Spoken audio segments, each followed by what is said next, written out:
Buenas tardes de nuevo a todos y comenzamos una nueva conferencia. Esta sobre Aristóteles, sobre el conocimiento, el diálogo. En Aristóteles es base de toda la civilización occidental. Lo que vamos a ver hoy de forma muy rápida, muy imperfecta, pero en la mejor manera que podamos es uno de los hitos fundacionales, si no el mayor hito fundacional en la historia de Occidente, lo cual ha permitido no solo fundamentar la filosofía griega o la ciencia empírica o el derecho romano, sino que cualquier tipo de conocimiento. Vamos a hablar de esto, es algo que aquí en Raíces quería hablar desde hace tiempo. Casi, si tuviese que elegir algo, una charla, si José Alipio me dijese, vas a dar solo una charla, daría esta, porque es esencial, es el punto fundacional de todo lo que conocemos y de cualquier cultura, incluso posterior. Todo se basa en lo que vamos a ver ahora. Vamos a hablar de uno de los principios o del principio básico de la realidad y del conocimiento. Y este es el principio de no contradicción. Es esencial porque además hoy se intenta atacar y se ataca en muchísimas instancias y es una de las claves del fracaso de nuestra época y de los malestares de nuestra época. El principio de no contradicción lo formula Aristóteles en el libro cuarto de la Metafísica. Y yo voy a acudir, luego lo veremos directamente con las palabras de Aristóteles, pero según la doctrina, según los profesores que yo he tenido, primero lo voy a enunciar según este profesor, que es uno de los señores del mundo que más conoce sobre el principio de no contradicción, y luego veremos el texto aristotélico. Hoy vamos a intentar enseñar directamente el texto aristotélico para ver la maravilla, el culmen del principio de no contradicción. El principio de no contradicción asienta cómo es la realidad y, de alguna manera, el conocimiento verdadero que podemos tener sobre esta realidad. Ya, de alguna manera, vimos también la acción política, o sea, todo lo que se pueda hacer o conocer tiene base sobre este principio. Es un principio omniabarcante. O sea, no hay nada al margen, no existe nada al margen del principio de no contradicción. A veces nosotros nos pensamos que somos supermodernos cuando decimos o asentamos frases como que cada uno tiene su propia verdad, todo depende con el color con que se mire, pues estas cosas son relativas, o la verdad es relativa, todo es relativo, todo este tipo de juicios que son posmodernos, que forman parte de la posmodernidad, y que son equívocos y son contradictorios de raíz. Todo esto, nosotros pensamos que somos nuevos, pero ya los sofistas lo defendían, como vimos analizando un poco la doctrina de política y de la justicia en Sócrates y en Platón. En época de estos señores existían otros sofistas que eran unos relativistas y unos señores que negaban la existencia de la verdad, pretendían oscurecer que existe verdad para imponer mediante la fuerza, no mediante la fuerza muchas veces física, ¿verdad?, mediante el forzamiento de los argumentos y mediante al final la voluntad de poder, lo que hoy se llama voluntad de poder, la voluntad del más poderoso, del que convence más, del que es más hábil, pero al margen de la verdad. Entonces estos sofistas eran los relativistas de la época. O sea, el relativismo no es una cuestión actual. De hecho, por ejemplo, hay uno de los relativistas que se llama Protágoras, que tiene una frase muy famosa que hay que entender bien. Esta frase dice que el hombre es la medida de todas las cosas. El hombre es la medida de todas las cosas. ¿Qué quiere decir Protágoras con esta frase? Que, bueno, pues así, soltada tal cual, pues puede parecer hasta simpática, bueno, es que está bien. Bueno, con que el hombre es la medida de todas las cosas, significa que el hombre mide la realidad, que el hombre decide lo que es la realidad, que cada hombre es creador al margen de la realidad del bien y de la verdad. O sea, que lo que cada uno considere que es verdad está bien y lo que cada uno considere que es bien, que es verdad práctica, pues también está bien. Evidentemente, pues hubo unos señores llamados Sócrates, llamados Platón y Aristóteles, que más o menos con su teoría y con su vida práctica destrozaron esto. Especialmente Aristóteles en el libro cuarto de la Métrica. Si después de esto hay gente que todavía sigue negando la validez en algunos ámbitos, al menos del principio de no contradicción, pues ya poco más se puede hacer. Pero yo creo que es necesario que analicemos detenidamente este texto. Vamos a dar hoy prioridad un poquito al texto. Les voy a enseñar el texto en la versión trilingüe de Gredos. Puede ser un poco mareante porque hay partes en griego, hay partes en latín y hay partes en español, pero lo iremos leyendo progresivamente, ¿sí? Poquito a poco y con toda la calma del mundo para evitar confusiones. Y vamos a ir leyendo poco a poco. Así pues, que es propio del filósofo, es decir, del que contempla la naturaleza de toda sustancia, especular también acerca de los principios silogísticos, es evidente. Y es natural que quien más sabe acerca de cada género pueda enunciar los más firmes principios de la cosa de que se trata. Por consiguiente, también es natural que el que más sabe acerca de los entes en cuanto entes pueda enunciar los más firmes principios de todas las cosas. Y este es el filósofo. Atención, hasta ahora pues una introducción. El filósofo es quien más sabe sobre el ente en cuanto ente, de los primeros principios, y atención. Y el principio más firme de todos es aquel acerca del cual es imposible engañarse. Es imposible engañarse sobre este primer principio, sobre el principio de no contradicción. Mi profesor lo enunciaba de esta manera.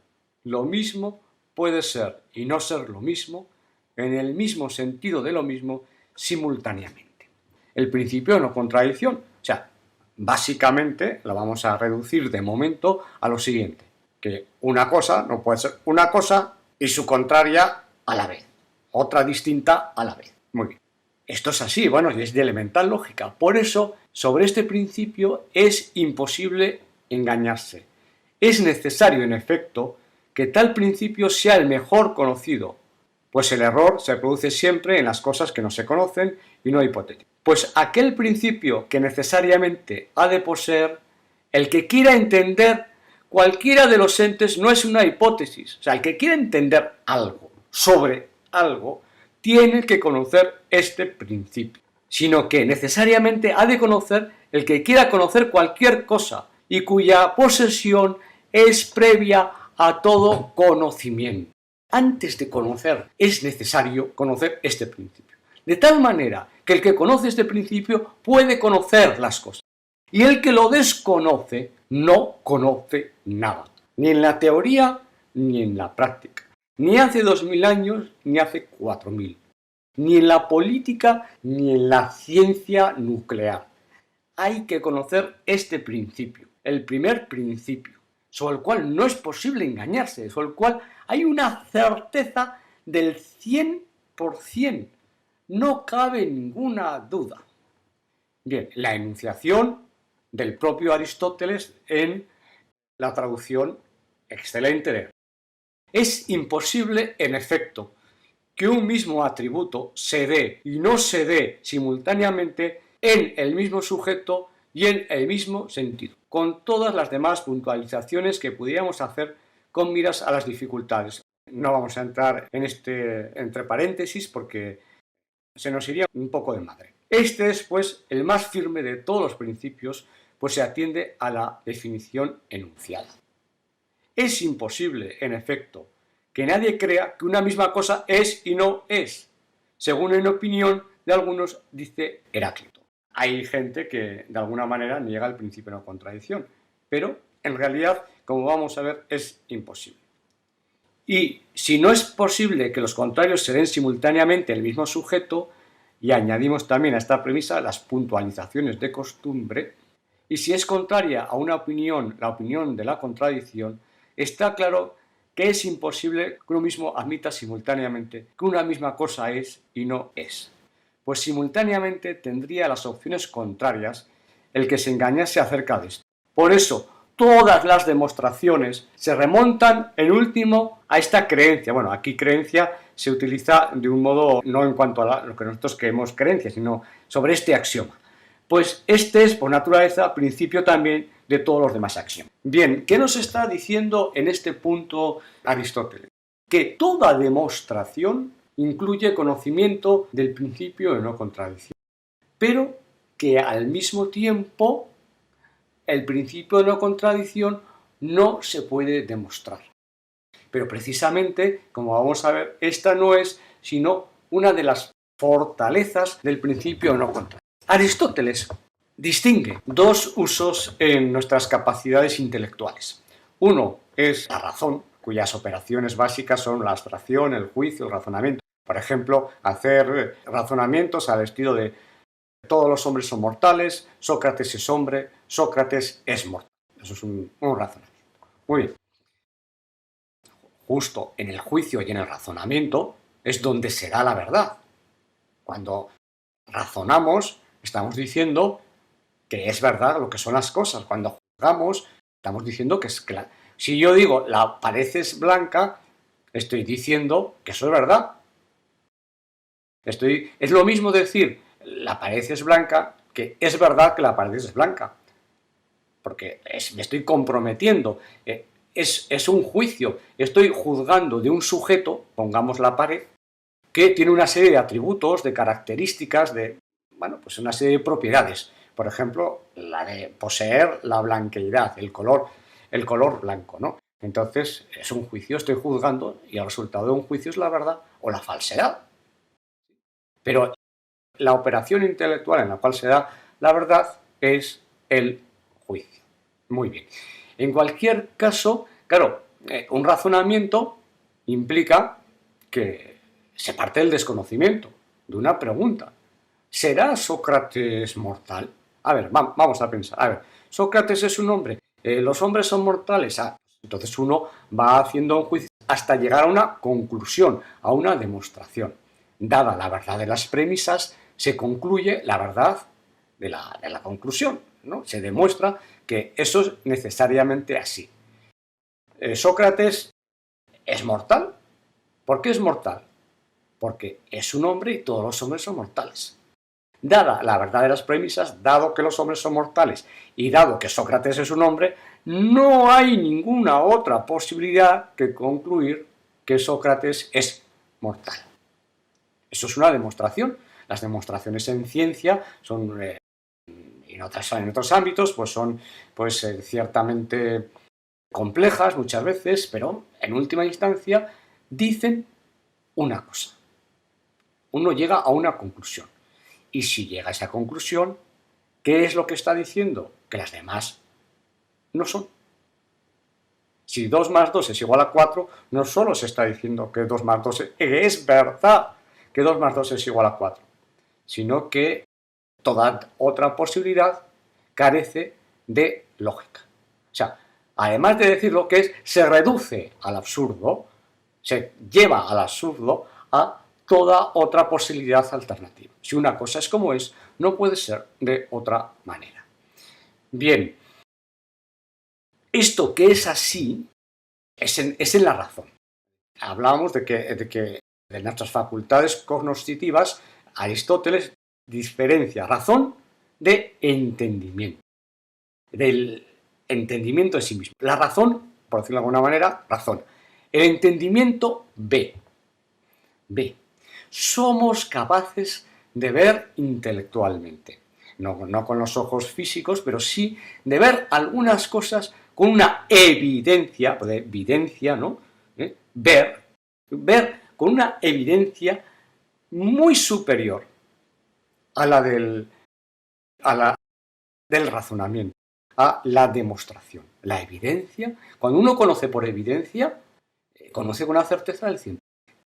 Lamentablemente el ser humano tiene evidencia realmente. Se utiliza el término en el lenguaje coloquial de muchas maneras, pero el término evidencia tiene sobre muy poquitas cosas, no sobre tantas cosas. Sobre los primeros principios hay evidencia. Y dice Aristóteles que esta es la forma en el que el ser humano más se asemeja al conocimiento divino.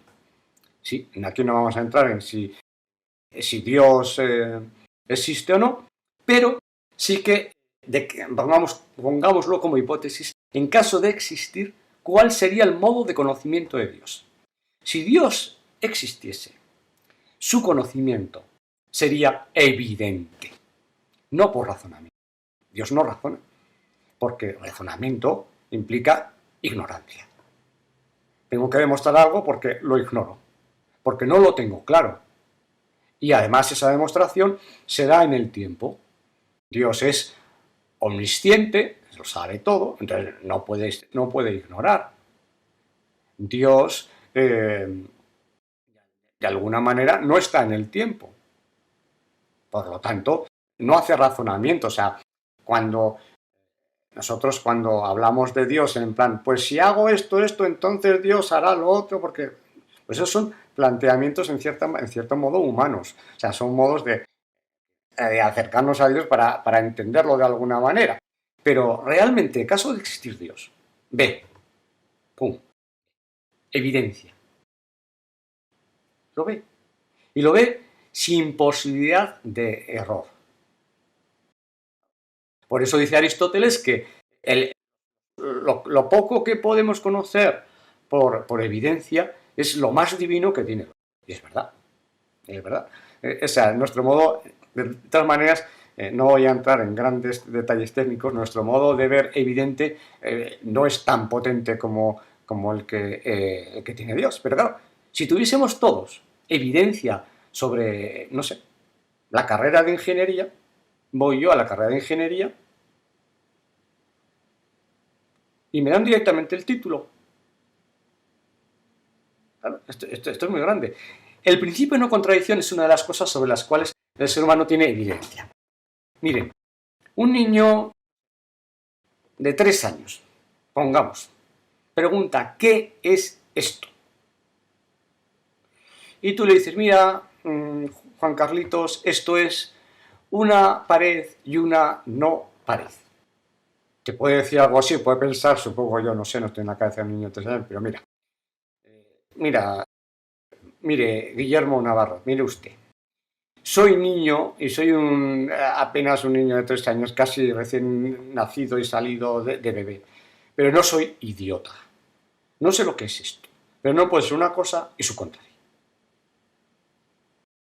Se queda en la más absoluta de la perplejidad. Hasta un niño de 1 año conoce el principio de no contradicción, sin que nadie se lo haya enseñado y sin que lo haya visto por ningún sitio. Lo conoce.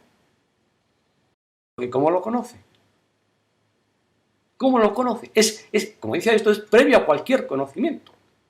Porque antes de saber que algo es, tengo que saber que si es, no es lo contrario, o no es otra cosa que sea excluyente. Y es una luz que viene a la inteligencia sin ver nada. Antes de ver una puerta, puedo conocer una puerta viendo una puerta. Puedo conocer que Sócrates es hombre porque conozco a Sócrates y porque conozco qué es ser hombre. Pero hay sobre los primeros principios y el principio de no contradicción una certeza, una evidencia tan grande que no cabe ningún tipo de duda. Es más, hasta para negar el principio de no contradicción es necesario afirmarlo. Vamos a suponer, hay algunos autores modernos, ¿verdad? Por ejemplo, un tal Nietzsche, que, bueno, pues escribe muy bien, pero escribe muy bello, es un filólogo, pero claro, hay un momento en que en algunas frases sobre la verdad, dice, ¿qué es la verdad? Una moneda que ha perdido el troquelado y ya no vale absolutamente nada. La verdad no vale nada. No existe verdad. Claro, esto es una patada al principio de no contradicción. Una patada muy grande. Entonces, señor Nietzsche, vamos a ver, no existe el principio, no existe la verdad, no existe el principio de una contradicción. Entonces, ¿qué existe? ¿Cuál es el primer principio de la realidad? No va a ser la nada. Algo será. ¿Vale? Está bien. No es el principio de no contradicción. ¿Cuál es? Ponga usted el que usted quiera. Vamos a suponer que es el principio, no sé, el principio de idiotez de Nietzsche, con todos los respetos a este filósofo. Claro, si es algo y no es otra cosa, ¿qué es eso? Aplicar el principio de no contradicción.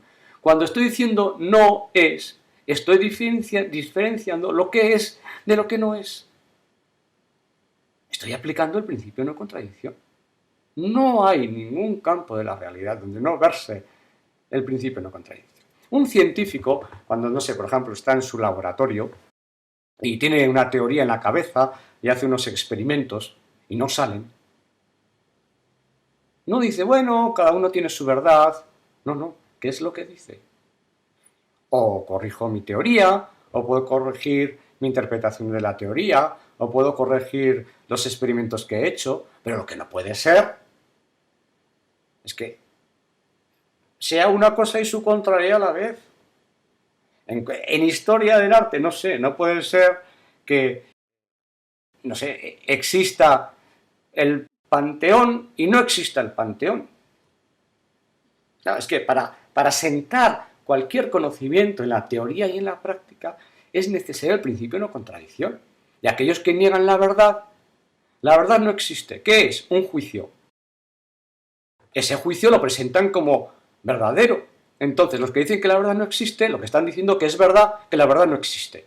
O sea, se están contradiciendo. Claro, sí puede haber divergencia en el modo de conocer la realidad. Uno puede pensar que es una pared que es de color azul, muy bien, y otro piensa que la pared es de color rojo, estupendo. Pero claro, como no puede ser rojo y azul a la vez, y ambos, naturalmente, la posición natural del hombre que quiere conocer algo, que tiene pasión por la verdad, como la condición natural es la de aceptar el principio de no contradicción, la evidencia, y no situarse en la irracionalidad absoluta, pues claro, si hay dos personas que una piensa una cosa, otra piensa otra, dicen, bueno, no puede ser, venga, dame tú las razones por las cuales tú piensas que la pared es azul. Dame tú las razones por las cuales tú piensas que la pared es roja. Y entonces se suscita el diálogo. Igual que el científico en un laboratorio que no le salen los resultados, dialoga con sí mismo para decir, a ver, vamos a hacer otra cosa o vamos... Claro, porque no es posible que una cosa sea esa cosa y su contraria a la vez. Entonces, claro, es que el afirmar que cada uno tiene su verdad o que haga lo que le dé la gana es cortar el diálogo de raíz, cortar el diálogo que llega al conocimiento, porque si dos personas dicen que difieren en que uno dice que la pared es roja y otro que la pared es azul, ¿qué podemos decir de esos dos? Que al menos uno de los dos se equivoca. Hay que sacar a la gente del error. Entonces, o tú estás en el error, o él está en el error, o los dos están en el error. A lo mejor resulta que uno lleva gafas azules, el otro lleva gafas rojas, y resulta que la pared es blanca. Bueno, pero de alguna manera ahí se suscita el diálogo y la posibilidad de entendimiento. Pero si todo puede ser lo que te dé la gana, claro, pongamos una ecuación matemática, ¿no? X más y igual a 4. X menos y igual a 4. Ese sistema no tiene solución. Porque no puede ser que una cosa más otra cosa den 4 y que esas mismas dos cosas restadas den 4. No puede ser. Pues habrá que ver qué es lo que ahí está sucediendo. Pero en principio ya vemos que hemos visto una de las características del principio de no contradicción, que se conoce por evidencia y que eso es una ventaja, porque es imposible dudar. Y como el principio de no contradicción está metido en todo razonamiento, en todo conocimiento y en toda demostración. Claro, Si Sócrates y no Sócrates, y es hombre y no es hombre, y hay un axioma de la lógica y es demostrable, cabe por demostración, aunque la evidencia es un modo de conocimiento mejor, pero esto, la demostración también es un método de conocimiento muy eminente. Bueno, entonces cabe demostración de que,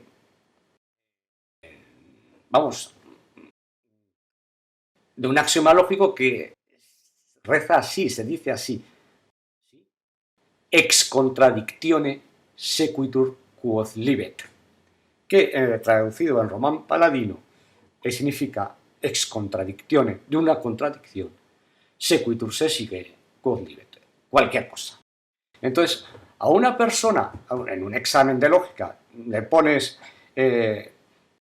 una cosa y su contraria, y la conclusión, le pones en la premisa mayor, en la primera premisa, le ponemos una cosa, en la siguiente su contraria, Sócrates es hombre y no es hombre, en fin, este tipo de cosas. Conclusión, tú puedes decir lo que te dé la gana, que está bien. El profesor de lógica te lo va a poner bien.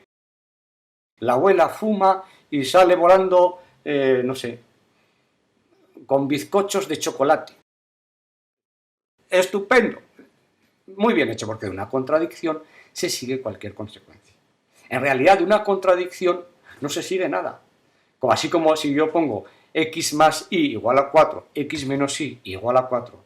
Si eso lo tengo que solucionar, y el profesor se pone pesado y me dice, pero pon algún valor. Oiga, pues el que usted quiera. O sea, x vale 8, el otro vale menos 16 o infinito, 0, a lo que usted le dé la gana, claro. Entonces, esto no es serio. Precisamente, una demostración matemática significa que en un sistema de ecuaciones x puede valer una cosa y puede valer la otra. Está bien, pero lo que no puede ser es este planteamiento, ¿no? Entonces, esto desgraciadamente se da hoy en la realidad. O sea, en cualquier demostración, en cualquier conocimiento, en todo. Es una característica, o sea, algunos dirán, bueno, que está casi por encima de Dios, o sea, es algo divino, el principio de contradicción. Pues no estrictamente, pero sí que, en cierta manera, caso de existir Dios, está sujeto al principio de no contradicción, porque es una característica intrínseca propia de la realidad. La realidad, por el hecho mismo de ser realidad, posee unas notas que no son contradictorias. En la realidad no hay contradicción. ¿Qué es la contradicción? Esto, contradictio, contradicho, me he contradicho. En la realidad la pared o es pared o no es pared. Yo me puedo contradecir y digo, esto es una pared y una no pared. Lo puedo escribir, muy bien. Pero ¿qué valor tiene eso? Nada. Nada. No vale nada. La contradicción no es posible en la realidad. Esto es otro de las características propias del principio de contradicción. Su modo de conocimiento es evidente, pero también es omniabarcante. Es necesario que se dé y siempre será en todo lo que tenga visos de ser algo de realidad. Lo que es algo y la nada no es. O sea, en todo está el principio de no contradicción. Es una característica del hecho de ser real. Si algo es, no es contradictorio. Esto es muy fuerte, Nosotros a veces utilizamos en el lenguaje popular, utilizamos el término contradicción de una manera muy, voy a decir, bueno, muy vulgar, iba a decir, o sea, es que fulanito y sus contradicciones. Bueno, en sentido estricto, no. O sea, en sentido estricto, solo cae contradicción en lo que se dice o en lo que se escribe. Solo cabe ahí. A veces se dice, no, por ejemplo, fulanito, en fin, hace una cosa y dice otra, se está contradiciendo. Hombre, no, mire, no. Eso no es una contradicción. No sé, es un católico que va todos los días a misa, pero resulta que luego hace todo tipo de tropelías a los demás. ¿No? Se está contradiciendo, está contradiciendo la doctrina católica. Oiga, no. Eso tiene otro nombre. Eso será se llamará hipocresía, se llamará fariseísmo, se llamará, en fin, pues una serie de adjetivos un tanto, no muy bonitos, ¿verdad? Pero eso no es una contradicción, porque el ámbito de la teoría es un ámbito distinto del ámbito de la práctica. Pues uno teóricamente puede tener unas ideas maravillosas, pero si no, eso es muy normal, eso no es ninguna contradicción. La contradicción sería que en la teoría o que en la práctica, por ejemplo, haga una cosa y su contraria. Que sea hipócrita y no hipócrita. Oiga, no, eso no. Muchas veces, ya les digo, utilizamos el término contradicción de una manera muy liviana, pero en la realidad no hay contradicción. Precisamente la realidad, por el hecho de ser realidad, no es contradictoria. No cabe otra cosa. No hay alternativa a una cosa cuando esa cosa es esa cosa. Esto es digamos, a mí me parece de primero de escuela, ¿no? Pero desgraciadamente hoy se niega. No hay ningún ámbito en que no esté el principio de no contradicción. Es universalísimo. Es omniabarcante todo. Hay por ahí leyes universales, por ejemplo, no sé, la ley de la gravedad, pues es universal, pero donde hay gravedad. Por ejemplo, en el espacio, lo que se llama espacio exterior, ahí la ley de la gravedad no rige, no en todo. Tiene una universalidad, entre comillas, restringida. Pero el principio de no contradicción tiene un alcance total. Y su modo de ser es necesario. No hay ningún tipo de alternativa. Bien, nos habíamos quedado aquí, por eso todas las demostraciones se remontan a esta última creencia, pues es por naturaleza, principio también de todos los demás axiomas. Pero hay algunos que, según dijimos, pretenden, por una parte, que una misma cosa es y no es, y que, por otra parte, lo conciben así. Y usan este lenguaje muchos incluso de los que tratan acerca de la naturaleza. Pero nosotros acabamos de ver que es imposible ser y no ser simultáneamente. Y de este modo hemos mostrado que este es el más firme de todos los principios. Fíjense, no acabamos de demostrar, acabamos de ver. Y hemos mostrado que es el más firme. Fíjense que Aristóteles es un tipo que no sé si escribe muy bonito, seguramente no, pero cada palabra que dice, vamos, está puesta de forma magistral. No sobra ni siquiera una palabra. Aquí, en cierto modo, está insultando a sus adversarios, pero fíjense de qué manera tan elegante. Exigen ciertamente algunos, por ignorancia, los están llamando ignorantes. Esto es que es una ironía tremenda. Que también esto se demuestre. Atención, el principio de no contradicción no se puede demostrar. Y quien pide demostración es un ignorante. Es ignorancia, en efecto, no conocer de qué cosas se puede buscar demostración y de qué cosas no. Efectivamente, de cosas tan altas como los primeros principios. El principio de no contradicción, el principio de identidad, el principio de tercio excluso y alguno más. Sobre eso no se puede tener demostración y tampoco sobre cosas que son fruto de mera opinión, ¿no? Como quién va a ganar, no sé, la Liga de Fútbol este año. ¿Es ignorancia?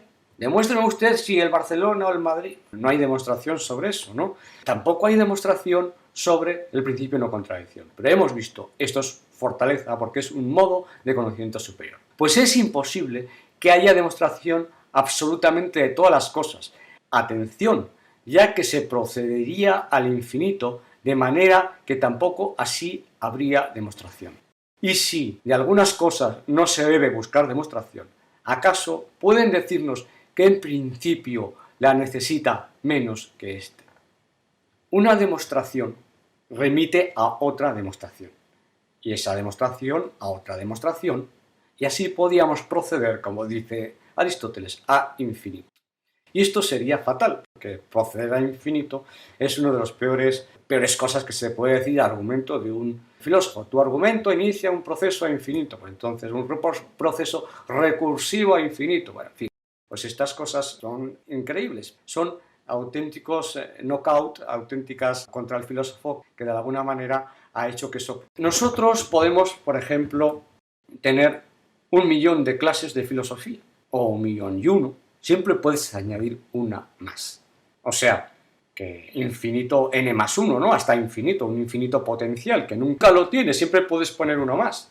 Pero claro, siempre tiene que haber una primera clase. La clase 1.000.000 remite a la anterior, la anterior, a la anterior, la anterior, a la anterior, pero una primera, o sea, hacia la izquierda, hacia la derecha, hacia el infinito positivo, por decirlo de alguna manera, potencial positivo, uno puede proceder todo lo que quiera, muchas veces, pero hacia el infinito negativo, por decirlo de alguna manera, claro, siempre tiene que haber una primera clase. Si no hay una primera clase, no hay una segunda. Si no hay un primer principio que no exige demostración, no habría segunda, ni tercera, ni cuarta clase, no habría nada.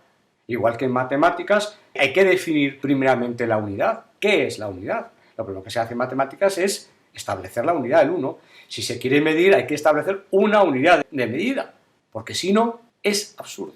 No hay clase 5 si no hay clase primera. Siempre tiene que haber una clase primera.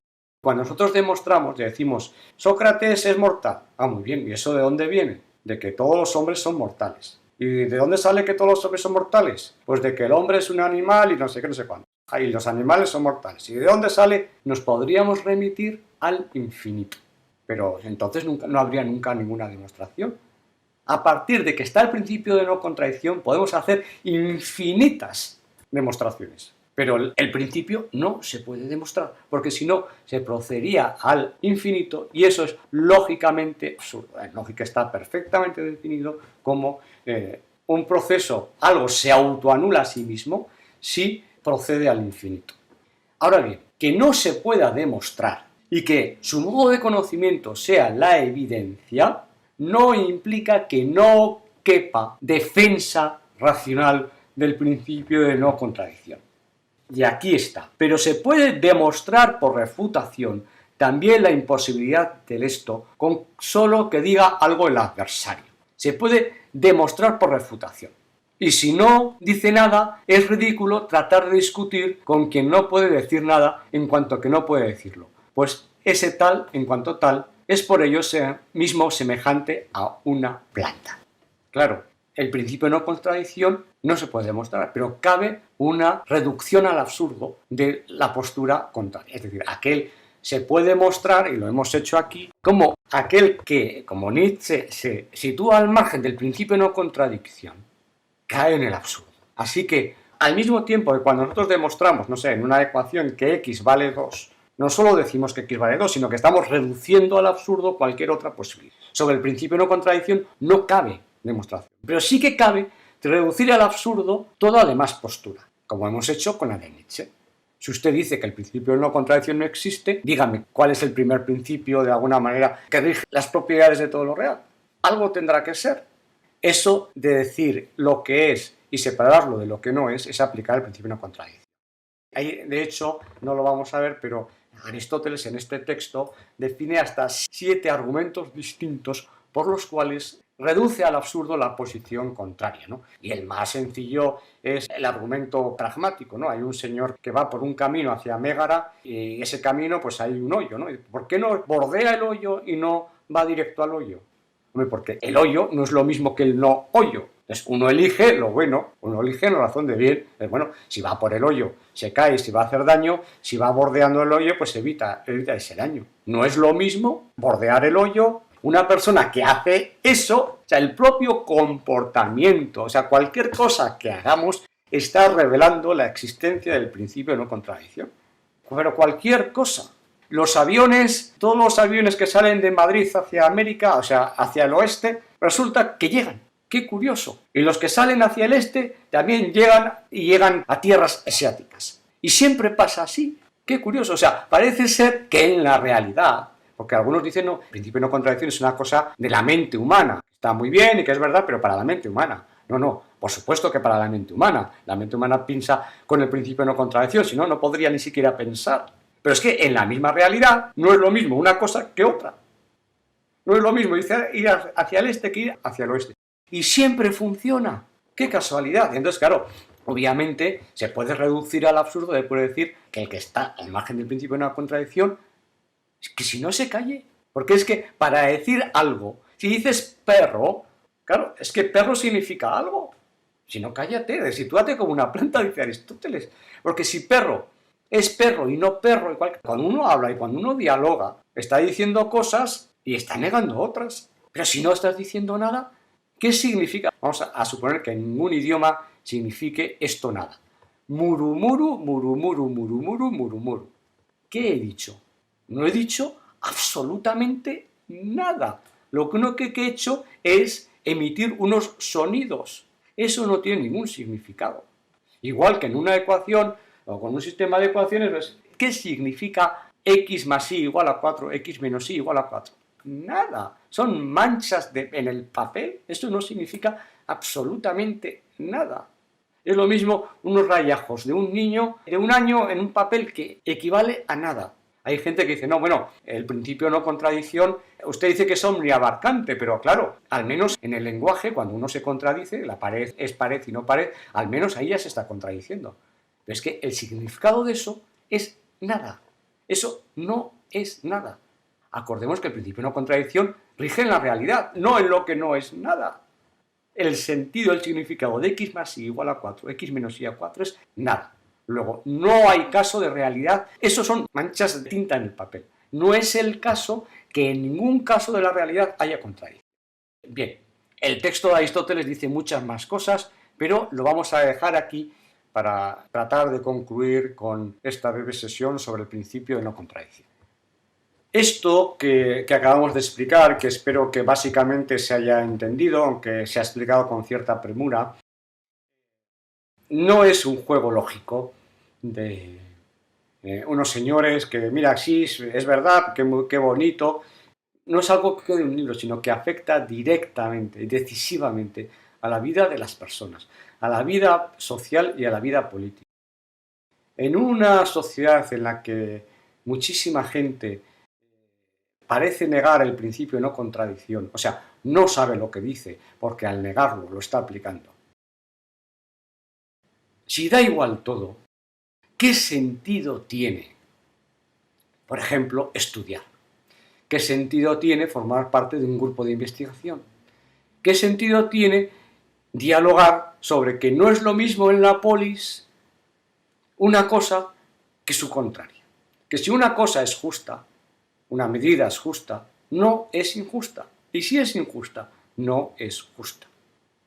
¿Qué sentido tiene semejante esfuerzo del ser humano? Porque llegar a investigar sobre la verdad en cualquier campo, ¿qué sentido tiene si todo da igual? ¿Cuántos señores, cuántos adolescentes, cuántos jóvenes los llaman ninis que podían ser perfectamente, no sé, abogados, historiadores, ingenieros, lo que sea, poniendo su granito de arena, esforzándose para dar lo mejor de sí a la sociedad y crear una sociedad mucho más justa, y que se queda en casa una especie de abulia, una especie de dejadez, todo da igual. ¿Qué daño hace a la sociedad real? 2000 años de historia, 2000 años de civilización, 2000 años de cultura, y anteriormente también, aunque no se conocía al principio no contradicción, tal cual, o sea, no había nadie, o sea, se conocía en la práctica, pero no había nadie, no había habido ningún genio como Aristóteles que lo había puesto de forma tan sencilla y tan clara y tan bonita. Pero se aplicaba y se aplica siempre y se aplicará siempre, porque no tiene alternativa. Entonces es importante. ¿Cuántas mentes confundidas por filosofías contemporáneas que niegan el principio de no contradicción? Bueno, pues ahí tienen a Hegel, ahí tienen a Nietzsche, ahí tienen al propio Marx. Hegel, no sé, su teoría del despliegue del espíritu absoluto de la historia a través de la contradicción. Bueno, ya con la palabra, con esa frase ya hay que tomar agua y coger aliento, ¿no? ¿Qué habrá querido decir? Pues nada, nada. ¿Por qué? Porque un señor que hace como eje de su sistema la contradicción, como el señor Hegel, oiga, pues señor Hegel, que en la realidad no existe la contradicción. Y usted lo pone como pilar de su sistema.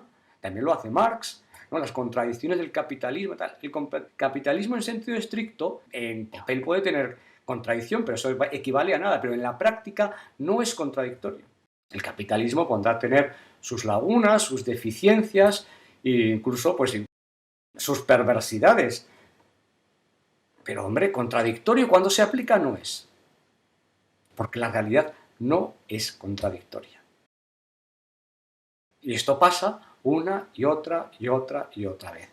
Entonces, esto es algo en lo cual tendríamos que coincidir si queremos crear civilización. Porque cualquier conocimiento se basa sobre esto, es que se nos desmorona todo el edificio. ¿Cuánto de la quiebra y de la crisis de Occidente es por negar el principio de no contradicción? Es que si se niega eso, es que es lo primero de lo primero. Es que no puedes cocinar un alimento sin calor. Pues bueno, pues hay cosas que son primero, es que si no, no puedes hacer nada. El principio de no contradicción es elemental. ¿Qué futuro tiene una sociedad en la cual muchísimos de sus miembros han renunciado a dialogar? Porque han renunciado al principio de no contradicción. Entonces, la política y otros ámbitos se convierten en la lucha del más fuerte, en la lucha del que miente más, en la lucha del que es capaz de crear un discurso que de alguna manera convenza, un discurso vacío, como el que niega el principio de no contradicción, pero que de alguna manera pues haga que la gente quede convencida. ¿Qué futuro tiene Occidente si sigue negando el principio de no contradicción? Ya no negar, no sé, el COVID, sino el principio de no contradicción. No puede ser que exista COVID y no COVID. No puede ser que la mascarilla sea buena y mala a la vez. No puede ser que... A todo esto hay que hacerle muchos matices, tendríamos que tener más sesiones y habría que hacerle muchos matices. Y es cierto que en toda disciplina pues hay cosas que son muy asentadas, otras que son cuestiones disputadas, pero desde luego todas presuponen el principio de no contradicción. Nada de lo que pensemos, digamos, hagamos, todo está sujeto por el principio de no contradicción. En última instancia, quien lo niega se sitúa como una planta, porque no puede hacer nada. Y esto es una tragedia. No he hablado de la teoría política propiamente en sentido estricto de Aristóteles, pero sí de los conocimientos, de un mínimo conocimiento que hay que tener, unas bases metafísicas y nociológicas que hay que tener para adentrarse en cualquier actividad, también en la actividad política. Dicho esto, pues creo que la próxima charla es sobre Séneca, otro pensador apasionante, otro Sócrates, el Sócrates romano, y bueno, lo veremos dentro de unos días. Espero que hayan podido disfrutar y que les haya servido también para reflexionar y para pensar. Muy buenas noches.